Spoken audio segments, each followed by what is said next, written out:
Yr ydych am weld ardal pur wahanol o'r India. Ardal Meghalaya.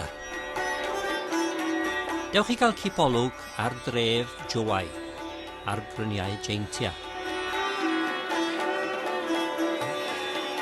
Yn ysbyty Jowai, mae gwir angen eich help i greu ystafell genedigaethau glanwaith gyda offer modern. A'r cyfanswm sydd ei angen yw 26 o filoedd. Mae'n siŵr y gallwch gyfrannu rhywfaint i gronfa help Jowai. Am dros ganrif a hanner, bydd degau o Gymru yn treulio cyfnodau hir ar y bryniau hyn. Blynyddoedd o wasanaethu, gwella cleifion, dylanwadu a chyflwyno Cristnogaeth i'r trigolion. Roedd yr ardal yn gyfarwydd i filoedd o Gymru fel bryniau, casia a jeintia.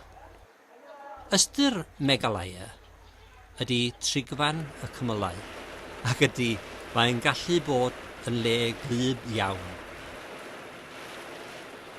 Yr angen pwysig heddiw ydy creu uned genedigaethau.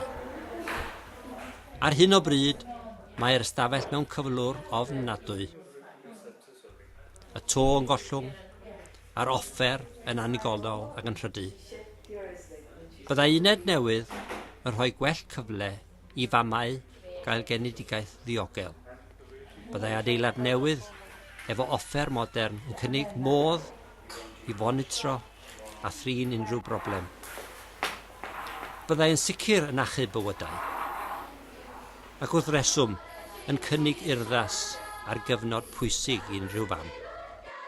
Yn 1953, fe agorwyd ysbyty newydd yn Jowai.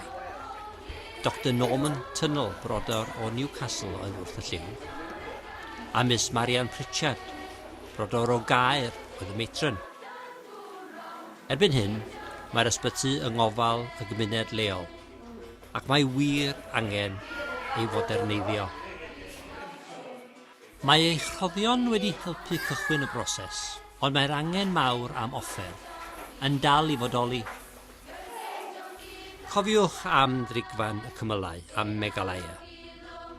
Mae cefn gwlad Jowai yn gyfoethog o ran harddwch naturiol, ond yn ardal dlawd a diarffordd.